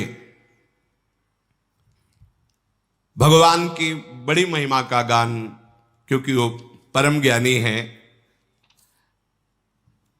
शिषपाल बोला, अरे भीष्म, तुम चाहे जितना बोल लो, मुझे पता है तुम्हारी बात पर ना हमारा विश्वास बढ़ता, ना हमें कोई लज्जा आ रही है, क्योंकि समझते हैं तुम ऐसे हो जैसे एक नाव के पीछे दूसरी नाव बांध दी जाए, वो चलती रहे, जैसे एक अंधे के पीछे दूसरा अंधा चलता रहे। मैं अंधा नहीं हूं। मूर्ख से मूर्ख मनुष्य भी जानता है कि श्री कृष्ण क्या है। शिषपाल ने कहा, गाय चराने वाले से बस वही है। तुम बुद्धिमानों में श्रेष्ठ कहते हो समस्त जगत का ईश्वर है, ये तुम्हारे कहने से ईश्वर हो जाएगा? मेरी दृष्टि में तुम सब झूठे हो। तुम सत्य का पालन नहीं करते, क्योंकि सत्य को नहीं जानते हो। निश्चय ही तुम्हारी प्रकृति अब अधमता को प्राप्त हो रही है। पांडवजन, हम तो समझते थे तुम धर्मात्मा हो, लेकिन अब इस समय मैं निर्णय कर रहा हूं कि तुम्हारी बुद्धि अधर्म में युक्त हो गई है। शिषपाल बड़ा कलुआ बोल रहा था, एक एक अक्षर में कटुता थी। भीमसेन दांत पीसते हुए, ओठ चबाते हुए खड़े हुए, वैसे ही विशाल का अब तो और फूल गए क्रोधावेश में। मानो आंखों में खून उतर आया हो। सब राजाओं के देखते देखते खड़े होकर ताल ठोकी, माथे में भ्रकुटी तन गई और दांतों को पीसते हुए उछल करके शिशुपाल के पास पहुंचने की चेष्टा की। भीष्म जी ने रोक दिया, जैसे महेश्वर ने कार्तिकेय को रोक दिया हो। भीष्म पितामह ने कहा बिल्कुल नहीं, बिल्कुल नहीं, तुम्हें क्रोध करने का अवसर नहीं, शांत हो जाओ। भीष्म जी के पकड़ने पर भगवान श्री कृष्ण के इशारे पर भीम शांत हुए, नहीं तो ऐसा लग रहा था कि राजस्वी यज्ञ में अब तो बड़ा कलह, युद्ध हो जाएगा। भीमसेन को कुपित देखकर हंसता हुआ शिशुपाल बोला, छोड़ दो भीष्म, छोड़ दो इस भीम को, ये बहुत खाने वाला, आज समझेगा कि हमारी मार इसके ऊपर कैसे पड़ेगी। बुद्धिमान कुरुकुल तिलक भीष्म ने भीम से समझा, बिल्कुल नहीं, इस समय इसकी बुद्धि बिगड़ी हुई है, तुम्हारे द्वारा मारा नहीं जा सकता, तुम लोग जानते नहीं हो, ये तुम्हारे द्वारा मारा नहीं जा सकता। तो भीमसेन ने कहा क्यों नहीं मारा जा सकता, बलपूर्वक मारेंगे इसे, नहीं मारा जा सकता। ये दमघोष का पुत्र शिशुपाल जब उत्पन्न हुआ था, उस समय इसके 3 आंखें थी, एक भाल में भी थी और एक यहां थी, और 4 भुजाएं थी। और जब प्रकट हुआ था तो गधे की तरह, जैसे दुर्योधन रो रहा था ना, ऐसे ही रेक रहा था। इसके माता पिता सब भय से थर्रा उठे, 3 नेत्र 4 भुजाएं और रोने का ध्वनि जो वो गर्दभ की तरह, और बड़ी ही भयानक आकृति लग रही थी। पत्नी, पुरोहित, मंत्री सहित चेदिराज का हृदय बड़ी चिंता में मोहित हुआ। उस समय आकाशवाणी हुई, राजन चिंता मत करो, ये बहुत बलवान और श्री संपन्न होगा तुम्हारा पुत्र, डरो मत, इस पुत्र का पालन करो, इसकी अभी मृत्यु आई नहीं है। इसकी मृत्यु का कारण कोई साधारण शस्त्र नहीं होगा, कोई साधारण राजा इसे मार नहीं सकेगा। आकाशवाणी ऐसा कहकर अंतर्हित हुई तो माता के हृदय में बड़ा स्नेह उमड़ा कि मेरे पुत्र को कौन मार सकता है, ये मुझे अगर पता हो जाए तो मैं बचाने का उपाय कर सकती हूं। तो हाथ जोड़ा और कहा, जिसने आकाशवाणी कही है वो मेरे प्रश्न का उत्तर दे, कौन बनेगा इस पृथ्वी में मेरे पुत्र की मृत्यु का हेतु। तो आकाशवाणी हुई, जिसकी गोद में इसके जाने पर इसकी दोनों भुजाएं कटकर गिर जाएं और तीसरा नेत्र गायब हो जाए, वही उसे मारेगा। आकाशवाणी बंद हो गई। अब तो सब देशों के राजाओं को निमंत्रण किया गया और सब आश्चर्यचकित देखने के लिए आए। 4 बाह 3 आंख वाला बालक कैसा होता है, सब देखने के लिए आए और निमंत्रण भी गया था। और निमंत्रण इसीलिए गया था कि सबकी गोद में डाल के देखेंगे। चेदिराज ने अपने घर पधारी हुई सभी नरेशों का यथा योग्य सत्कार किया और एक एक की गोद में, किसी की गोद में जाने पर कोई परिवर्तन नहीं हुआ। बड़ा सुख मिला मां को। अब द्वारिका से भगवान श्री कृष्ण और बलराम भी अपनी बुआ के यहां आए थे, जैसे कुंती बुआ ऐसे ही बुआ। बलराम जी श्री कृष्ण ने प्रणाम आदि किया तो श्रुतश्रुवा नाम था, श्रुतश्रवा, उन्होंने गले लगाया और कैसे हो, अच्छे हैं, तो तुम भी गोद में लो। महादेवी श्रुतश्रवा ने बड़े प्रेम से अपने पुत्र को बलराम की गोद में डाला, कोई परिवर्तन। जे ही श्री कृष्ण की गोद में डाला तो दोनों बाहें कट के गिर गई और तीसरी आंख भी धस गई और ऊपर त्वचा हो गई। अब तो भयभीत होकर रो पड़ी और भगवान श्री कृष्ण के चरण पकड़ लिए। तुम हमारे पुत्र के समान हो, हमारे पुत्र की रक्षा करोगे, ऐसा वरदान दो। मैं भीख मांगती हूं अपने पुत्र की जीवन रक्षा की। और देखो, हमने सुना है तुम संकट में पड़े हुए प्राणियों की रक्षा करते हो। हे कृष्ण, तुम भयभीत को अभय प्रदान करते हो। आप संबंध के नाते ही सही मुझे वर प्रदान करो, वचन दो। उन्होंने कहा, तुम डरो मत, मुझसे कोई भय नहीं। क्या चाहती हो आप? संभव हो या असंभव, मैं तुम्हारी आज्ञा का पालन करूंगा। बोलिए आप क्या चाहते हो। तो हे यदुकुल तिलक श्री कृष्ण, मेरे शिष्यपाल से अपराध बन जाए तो क्षमा कर देना, मेरा मनोवांछित यही वरदान है। तो उनका बुआ, तुम्हारा पुत्र दोषों के कारण मेरे द्वारा यदि वध योग्य 100 अपराध करेगा, तुम एक अपराध की बात कहते हो, 100 अपराध तक मैं उसे बिल्कुल नहीं मारूंगा, वचन देता हूं। तुम अपने मन में निश्चित कर लो कि एक अपराध नहीं 100 अपराध तक मैं इसे क्षमा करूंगा। उन्होंने सोचा 100 अपराध काहे को करेगा, बड़े प्रसन्न हुए। तो भीष्म जी कहते हैं, भीमसेन तुम उच्च को मत, ये तुम्हारे कब्जे में आने वाला नहीं है, इसे मार सकते हैं तो सिर्फ श्री कृष्ण मार सकते हैं, इसलिए शांत भाव। शेष चर्चा आगे। श्री राधा वल्लभ लाल।